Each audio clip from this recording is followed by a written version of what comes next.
Today's episode is a deep dive on Meteora, one of the most important DeFi projects in crypto today. Built on Solana, they provide infrastructure for liquidity provision and trading and generate 9 figures in revenue per year. They're also an early leader in crypto investor relations. I'm joined by my friend Connor King at Meteora for a conversation with Soju, Meteora's co-lead, and Pranave, their IR lead, to talk about how the protocol makes money, how value flows through the system, and how they think about token holder alignment. We'll cover buybacks, protocol economics, and what serious investor relations looks like in crypto as the industry matures. Me coming from an advisory background, we prepared a whole a list of documents like a info deck. You point to a reputed source of truth in the industry and you let the funds do the moon math themselves. But we try to make access to that information as easy as possible. I see Meteora as like a PMF machine.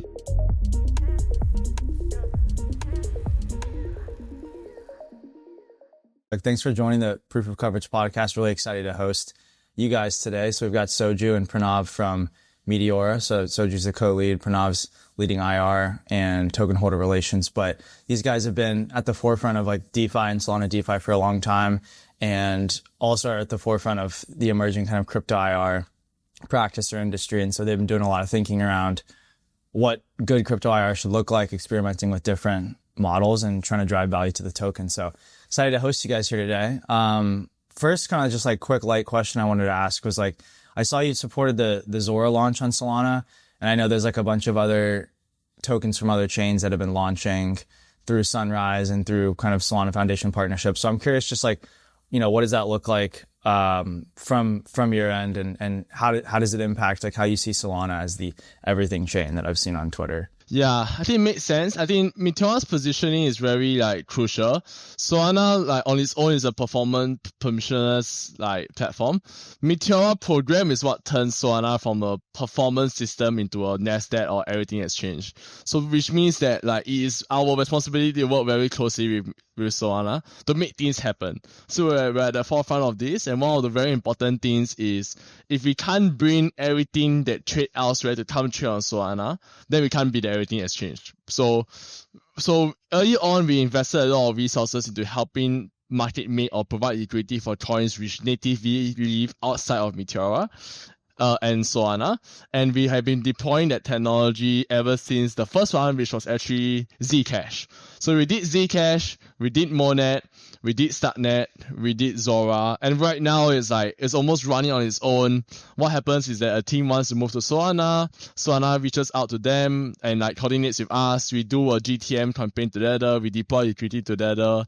We work closely with our partners at Jupiter to get trading volume, and then we work closely with our own user base to get LP. So what I think you'll see is that we will keep doing this and help facilitate Solana's goal to be an everything exchange among everything else that we support on Meteora. Yeah, and we actually did the animated launch video for Starknet Foundation, on the media side. And it was great to work with them, and it was funny to know that the announcement was coming, because that tweet from @Solana was crazy, and it went super viral, and it was not what you'd expect from a co-marketing partnership announcement, but I think it accomplished their goal of getting a lot of attention and hype on it. So it was really interesting to see.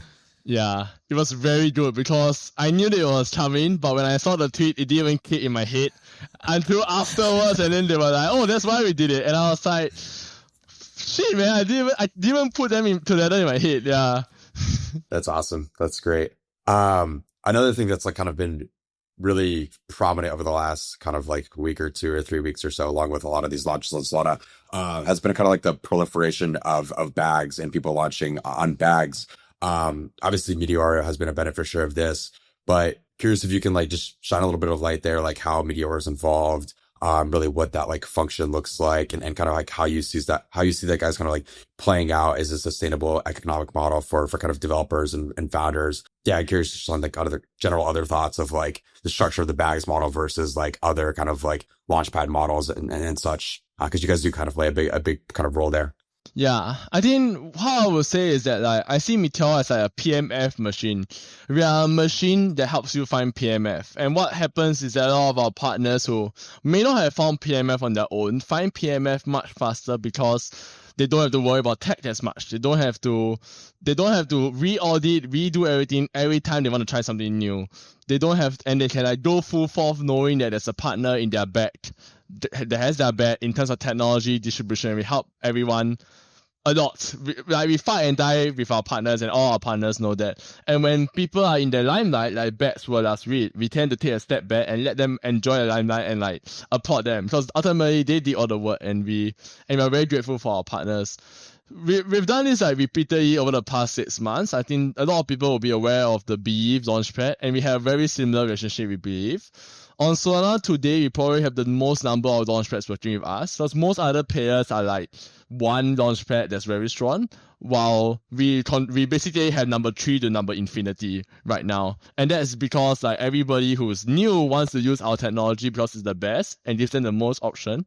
And our team is very hands-on with advisory, product feedback, GTM, marketing, and ultimately, like, you just find PMF faster with us. So we win, our partners win, everyone wins right now. Love that approach too. I mean, it's just kind of like everyone eats type of strategy. Yeah. Meteora equals PMF machine is a great line. That's awesome. King, any more questions on bags, or you want me to go to the next one? No, man, that was super helpful. Appreciate that, Soju. Cool. Yeah. Okay. So I think before we kind of dive into all the interesting crypto IR stuff, if we could just get like a very high level overview of like, if you were describing, what Meteora does to someone that's like new to crypto for the first time, kind of how would you describe the business? And then how would you describe like the different kind of revenue sources that are coming into the business? Okay. So Meteora basically has 2 businesses. One, we help retail users understand crypto, understand how to LP, understand how to trade, and we make money from that. We made 5% of LP revenues. We built an amazing community called the Meteora LP Army. They use our platform every day. They generate $1 million of fees, and we help empower these people to make a living in crypto. And we made 5% of that.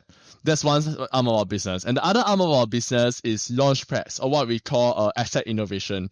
In our hopes of making Solana the everything exchange, we are tackling this from many, many different angles with many, many different experiments. So Bets, for example, is AI, coins, GitHub repos, small startup funding experiment. Today on Meteora, you can buy and sell almost everything. You can buy and sell Anthropic equity. You can buy and sell SpaceX. You can buy and sell startups through Bets and Believe in the past. You can buy like silver, gold, and ultimately we try to push that frontier as much as we can. And we work very closely with our partners, as mentioned earlier, to find PMF. Because when they find PMF, what we actually find is that assets are flying on chain. And it's another unique, innovative asset class that has been birthed on chain. So that's PMF for Solana, Meteora, and the Launchpad.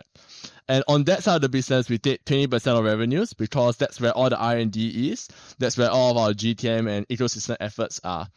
And ultimately, Meteora is like it's just these 2 halves. And yeah, that's an easy way of looking at it. Nice. I think that's a great overview. Do you see, in terms of 2026 and growth, do you see like just continuing to grow those 2 sides of the business as the main way to grow the business? Or do you see like new product launches, new verticals launching that you're, maybe more bullish on in terms of really growing? Yeah, I think the first half of the business has entered incremental growth stage. We're talking about funnels, optimization, finding the characteristics of a power user, converting them to use the product, user acquisition, user retention. Like, it's almost like running a B2C startup. But on the second half of business, asset innovation is the fun stuff. We see a lot of important areas that are very key to crypto. So one example I would say is that we are trying to bring ownership to tokens. We work very closely with any partner who's looking to create real tokens that represent real things, either real world assets, real companies, real IP. Because fundamentally, if traders no longer believe in tokens, then Meteora as a platform that facilitates the trading of tokens will be in a very competitive disadvantage. So we are dedicating most of our energy there, and I would say that that's probably the major growth driver for crypto and DeFi and Meteora right now, and Solana even. No, it makes a ton of sense. So now on IR, I think the most interesting way to talk to you guys about it would be to kind of go chronologically through the whole timeline, and it helps you TGE'd recently, right? So we can talk about like pre-TGE efforts, kind of during TGE efforts, and then post-TGE and what you're doing now. But maybe to take us back, like before TGE, which was, maybe this was maybe like spring or summer of 2025, right? Like before the TGE had happened. What was the kind of roadshow, or what were the conversations with investors like, or, how was it to like shape the narrative from we kind of emerged from the Jupiter ecosystem. Now we're like our own separate project, completely different. What were those early days like, talking to investors, telling them the story and getting ready for TGE? Before I go into my spiel, thank you guys for having us. And I completely agree with you. IR is something that's sorely lacking in the industry, and that's something that we need to push forward. But yeah, just going into that. So I think like the two core principles that we had going into these conversations with these funds was to communicate and clarify, right? The reason why we had to clarify was because we had a lot of like baggage with regards to our linkages with Jupiter, our sister companies. Are we under the same umbrella? And what about Mercurial guys, right? So that's even older in our history. Or what's that got to do with today? Why are we giving like props to them? Why are we giving token allocations to them? So all of these conversations had to be had to set the background, to put these funds at ease before you then communicate the main point of Meteora, which is basically everything that Soju just mentioned earlier on in the call, right? The story, the vision, where we are, where do we want to get to? And a part of that is to also help funds understand that we are not just a meme coin launchpad. We're not just a place for tokens to come to LP, right? We are a place for asset tokenization where ideas can be iterated on, before they reach like critical mass. That's what we are. We are not Pump Fund. We're not Radium. We're not Orca. We are completely different, and we need to be valued that way, right? So this is that story that needed to be communicated. And so what that whole process basically looked like was I think at the end of the day, we spoke to like just under 40 funds, and each conversation would go the same way. Oh, you guys don't have a token? Damn, I thought you would have had a token. And then we talk about that. Oh, you guys are not part of Jupiter? Oh, I thought you would be part of Jupiter. And then we talk about that. And then after that, we go into the business. And to aid that, we prepared me coming from an advisory background, we prepared a whole a list of documents, like a info deck, financials, and easily attainable data sources. So we pointed them to Blockworks. None of the trust me bro stuff. It's literally you point to a reputed source of truth in the industry, and you let the funds do the moon math themselves. But we try to make access to that information as easy as possible, right? So that's the core principles that guided through that pre-TGE phase when we spoke to these funds. I think that makes a lot of sense. Would you say you saw immediate results from those conversations in terms of maybe you don't know for sure, but you think some of the liquid funds you talked to were bidding on day zero of TGE because of kind of the education that happened? Or is it less of a clear linkage between all that effort and conversations you had before TGE and then results after? I think in some cases it was it was obvious to us in the sense that, when it comes to on-chain market buys of a liquid token, you can't really be assured that a fund bought. But as much as we can be assured in the sense that the funds will tell us, oh, guys, we bought. Oh, guys, we really love your token. And when we would get this is when we would often clarify with these funds, oh yeah, we're doing 45% or 48% airdrop on day one. But of that, a bunch of that is actually an LP position. A bunch of that is actually won't be distributed. When we provide all that clarity to people, the funds then end up thinking, oh, that 10% in the LP position sounds like an amazing idea, right? To get Jupiter stakers in, to reward existing users, to speculate on volatility, to basically show off Meteora as a platform, right? They realize it's such a good way to kind of temper price action, given that it's 48% circulating on day one, to temper price action, but at the same time, have enough liquidity for price action to evolve naturally, right? So a lot of funds had very positive things to say about that. And so from that, we could, make reasonable assumptions that, they did buy on day one or continue buying after day one. But, and then post-TGE, I think when we continue to speak with these funds, because it's always a two-way conversation, right? It's not just info dump, then never speak to them. We had to keep communicating with these funds, right? They would be like, oh, in the past week, I thought your revenues was falling. What do you think about that? And then once you clarify, they're happy with that, or they're satisfied with the reasoning, and then that empowers them to buy more in the open market. Right. And yeah, and we'll dive into the high float that you guys started with, because it was a departure from the norm, but I think it made a lot of sense. We'll dive into that in a bit. And And I think more projects with liquid tokens should have more on-chain liquidity from TGE, like day zero. I think that's something that's very overlooked. And, it's hard for liquid funds to buy in size if there's not on-chain liquidity with which they can do so. So looking forward to seeing more innovation there from protocols. But maybe a question for Soju now. So you've said on Twitter, there is no equity, there's only the token, which I like that statement a lot. But like, what does that mean in practice for Meteora, right? Because I would assume there's still probably some like equity entity out there, but like maybe the team doesn't have ownership of it or something, or it's like it wasn't ever invested in, doesn't really have value. So how do you guys see like that dichotomy between maybe equity entity, maybe just token entity? Like what's your approach there? Yeah, I think one thing I want to know about our team is that we are DeFi native to the core. So for example, myself, my first job was in crypto, was in DeFi like 5 years ago. I've never worked a normal job at a normal paying company.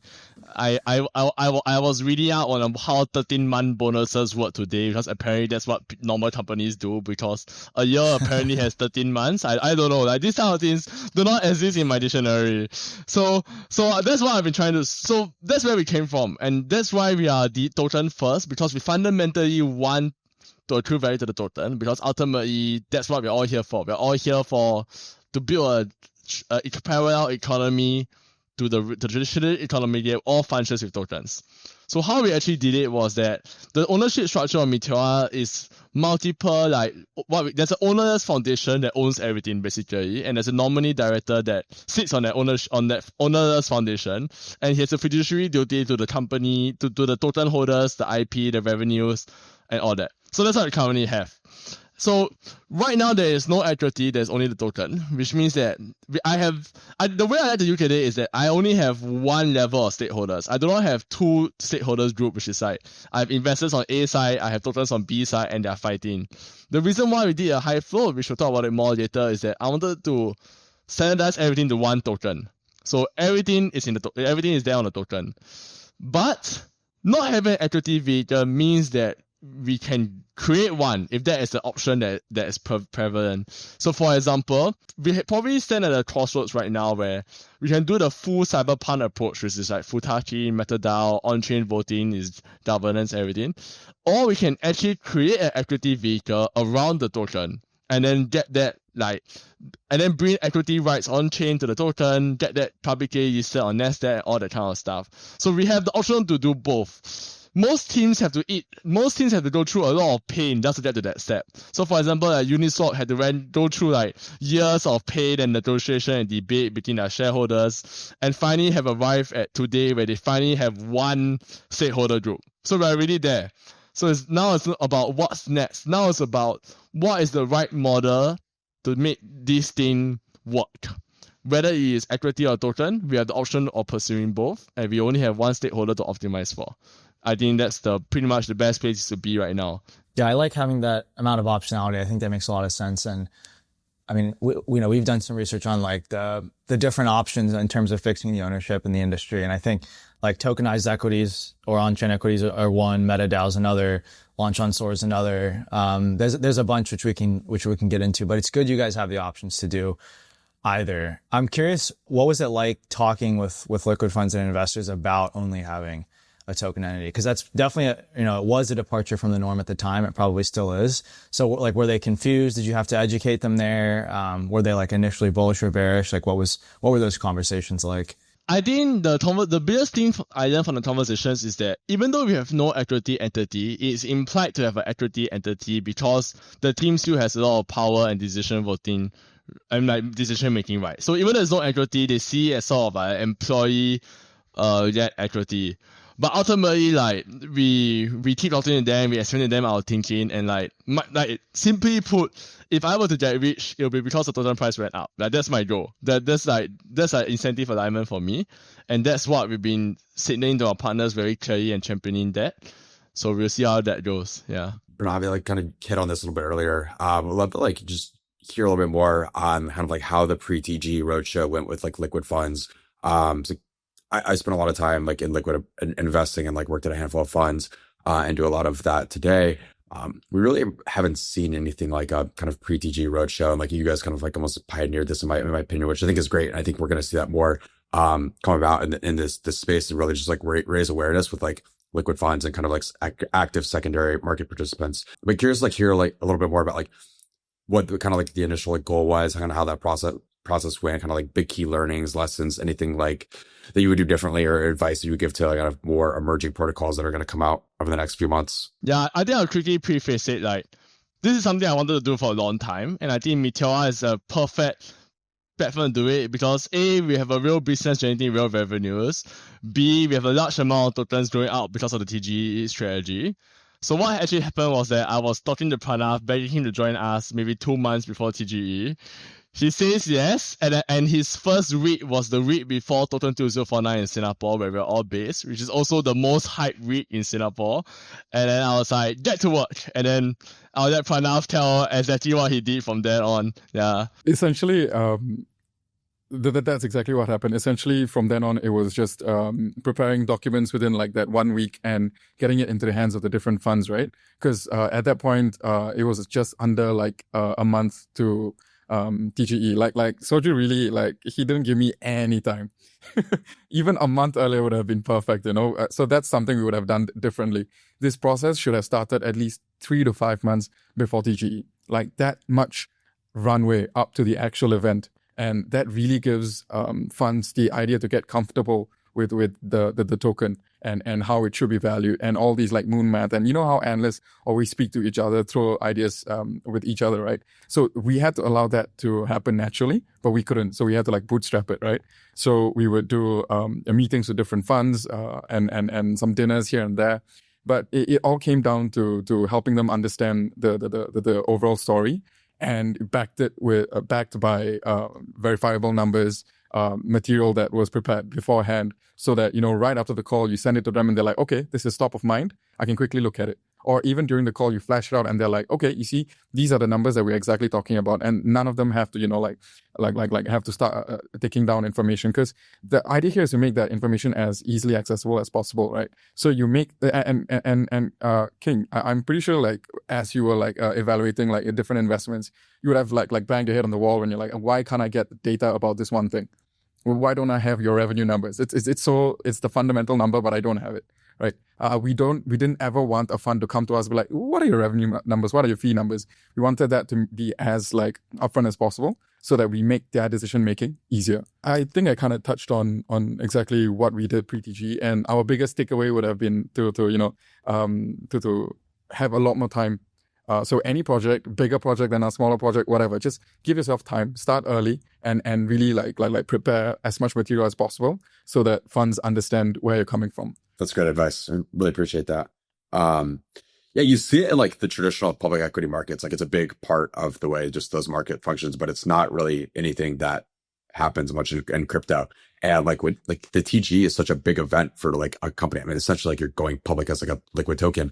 And you would think that they would prioritize more effort kind of going into that beforehand with like making data visibility, making metrics, fundamentals, revenues, anything like that more apparent and easily accessible. Going from venture to liquid secondary markets, it's a very different game that you play once you have a liquid token, and you need buyers to kind of support price and valuations like that. But if these guys have no idea what you're generating in revenue, there's no way that like multiples on this or value this thing. So I think just the awareness and distribution of that material is so critical. And I think that's something that Connor and I are super excited to kind of help pioneer and work on this year as well with some of the efforts that we're focused on. Yeah, and I think playing off what you just said, King, like so many projects when they TGE today are focused on marketing to retail users and explaining that story.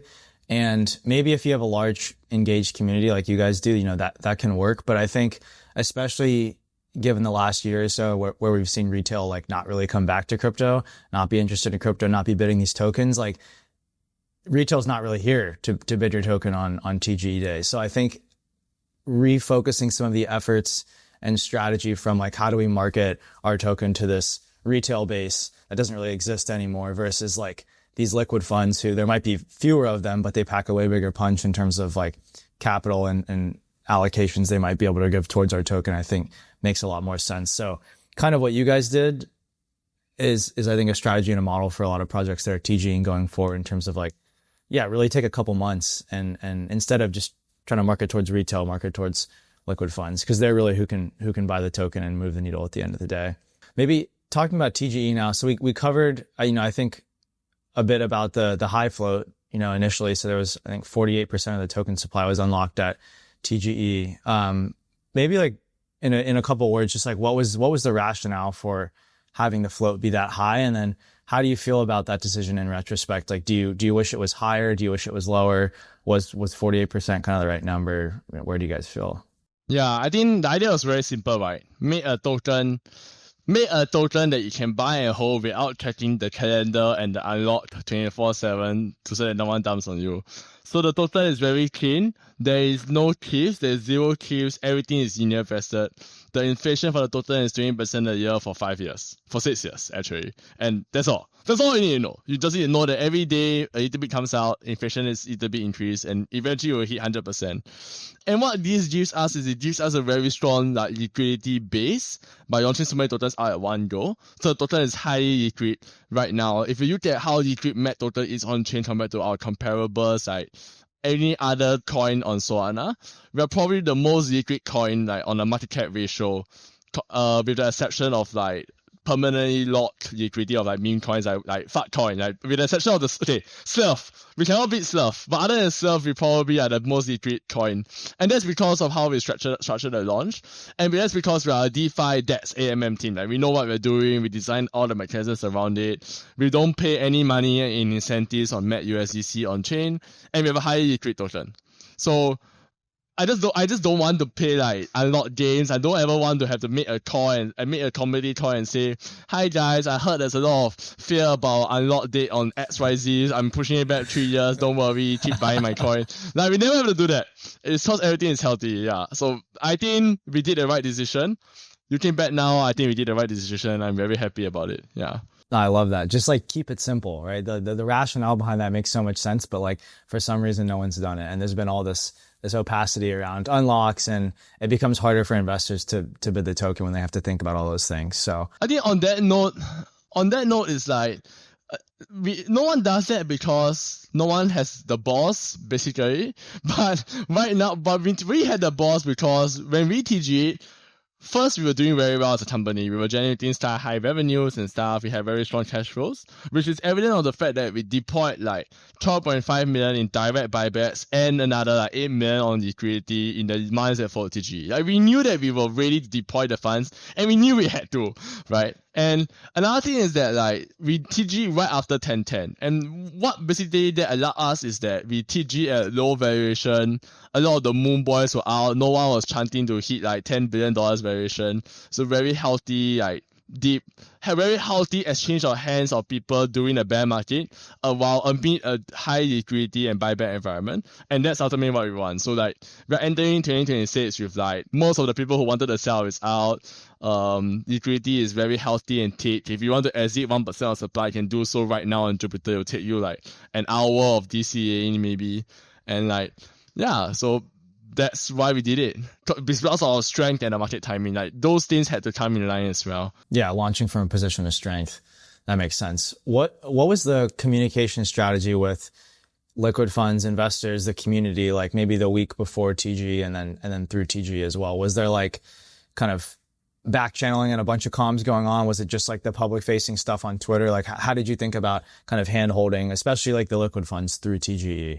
Right. I think that's a good topic that I forgot to mention about before. When I mentioned that we, alongside those calls, we would also immediately add every fund and every investor that we spoke to a Telegram channel. And obviously the Telegram channel, there is no non-public information. It's all public information, but it's just high signal because you know how as a fund or as anyone who's managing any number of assets, you've got a bunch of different things to look at every day. And then you just don't want to get important updates lost in the sauce, right? So I'd rather get that directly into your inbox in a channel that you probably can pin, right? For example. And that also was pretty the viewership on every single message always hits 100%. Even within a day of sending out the message. So you see, so at least the funds are seeing, the funds have acknowledged as compared to just on Twitter. So I wouldn't call that really back channeling, but just dedicating a separate channel communications to a set of investors, right? Retail facing stuff would be our Meteora Inside Twitter account and the Meteora AG main account. that's accessible for anyone. And the same information just summarized, cut down to the key bullet points and sent to our investors. And another thing that I thought would be good to mention for any protocol is a airtight CRM process, a very, very thorough like Excel or Notion tracker with every fund that you spoke to, what are the next steps, so none of that gets lost. Because it's very often that, you talk about a bunch of things during calls, and then they say, send me this, send me that, and then you just forget about it. And that's a potential, a potential important asset allocator that you've kind of like not been able to convert. So a pretty strong CRM process is exactly, it kind of like adds into that whole process. Yeah, I love that idea of having a direct Telegram chat, right? Because especially for bigger investors that have more things going on, they're just buried with notifications all the time. So having a direct channel, I think that makes a lot of sense. So maybe now moving into post-TGE, right? Like the dust is settled now, tokens out there, it's done well. What are the current and ongoing IR practices that you guys are employing, whether it's reports, whether it's token holder calls, like what's kind of the, it's probably Pranav's day to day and maybe Soju's tapping in there, but yeah, what's the current strategy? Yeah. So for this, I essentially have been producing State of Meteora monthly recaps, right? So that just looks at, it's similar like to a quarterly report, but at the monthly frequency. You look at our three main important top line numbers: volumes, fees, and revenues, right? Very transparently across our different types of pools. And usually I also try to add a little deep dive into another aspect of the business. For example, 1 month, or at least for the month of October, I did a deep dive into the exact amount of revenues we earned from our own TGE, since most of the liquidity was on our own platform. So, we kind of double dipped there, right? So revenues that we ate, specifically the fees that was generated in addition to normal fees through the LP pool for our users who staked their MET LP. So how much did they eat on day one of TGE? So that was very important, since that was kind of the initial call to action. If you want to take advantage of the volatility, stake your LP. So follow through on that. And on the next month, dynamic fees is something that we are very proud of, being able to take advantage of volatility. So when the going gets, when shit gets going, we make a bunch of fees.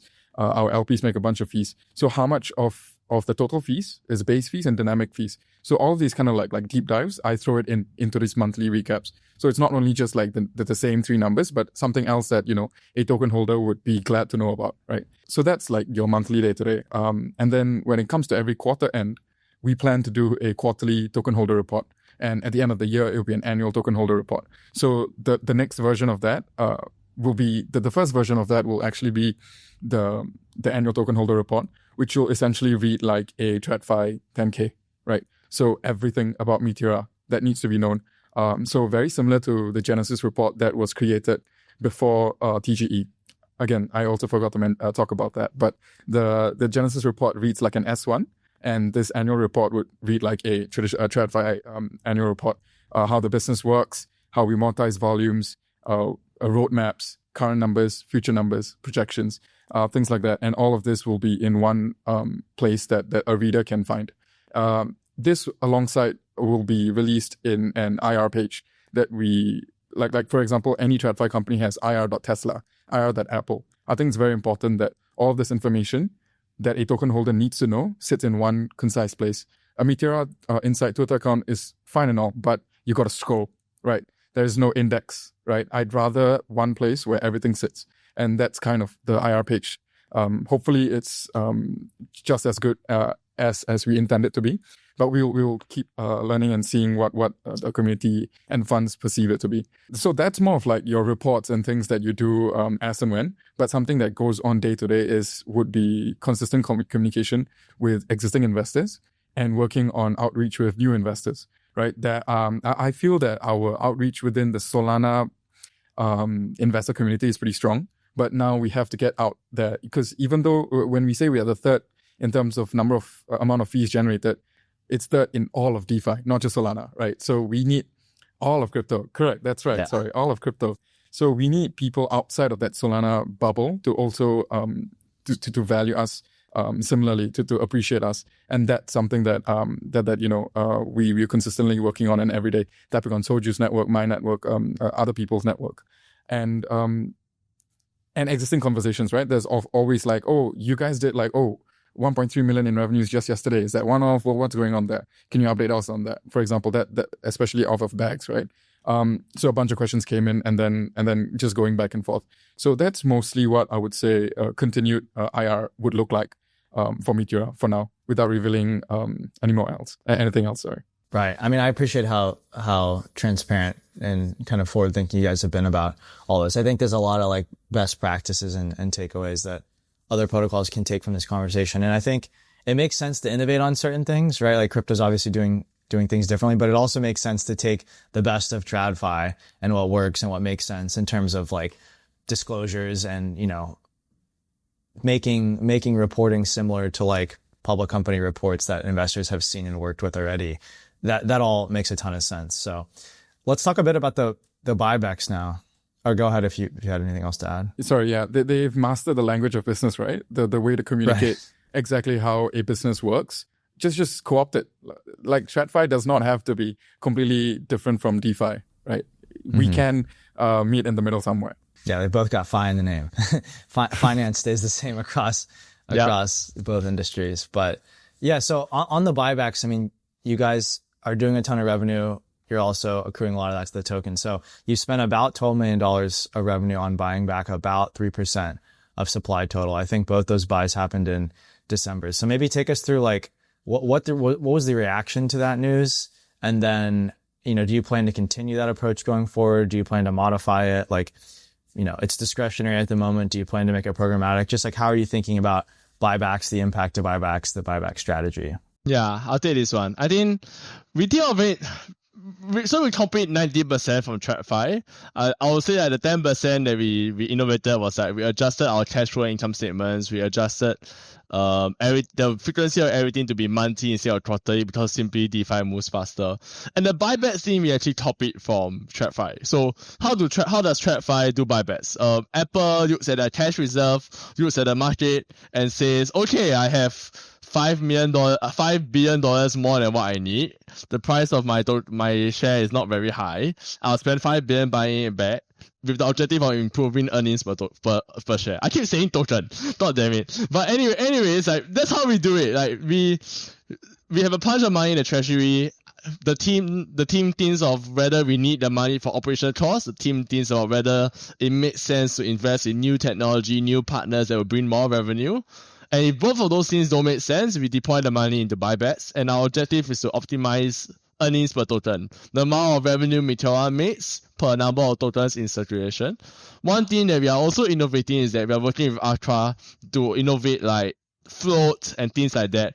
So in our next report, we're going to release the float number, which will then account for the buybacks and all of that. And that is the number we're going to gauge ourselves on the earnings per token like model. And my goal is to just increase that number, either by growing the team, investing in the future, or buying back the token. What I don't like about Systemic is that I don't like giving out full control to our automated bot and then buy up and down, because it's difficult for our automated system to tell like what's the outlook of the industry. So for example, if we go back to December when the price was a bit lower, the outlook of the industry was not as good. We were not sure whether DeFi would come back for a while, which is why we were more conservative, like how any company when times are bad would be. And now that times are a bit better, we are going to switch a bit more aggressive in the months to come. But I think we will stick to the strategy of like discretionary buybacks and like doing things that way. The other thing I don't like about systemic buybacks is that like ultimately having a token is about building trust with your holders. Systemic buybacks makes this much easier by having our token holders build trust with you on the basis of a systemic buyback. But by removing the systemic buyback, our holders are building trust with us as a team who knows what we're doing, as a team who is willing to innovate and willing to buy back, and is like who really acts in the good interest of the token. And I believe that this trust will outlast anything else and will allow us to take more options in the future. Because if I were to do systemic buybacks and build the trust that way, I would be very hard to go down the tokenized equity route or the MetaDAO route in the future. Because even doing a MetaDAO approach would have to stop programming buybacks.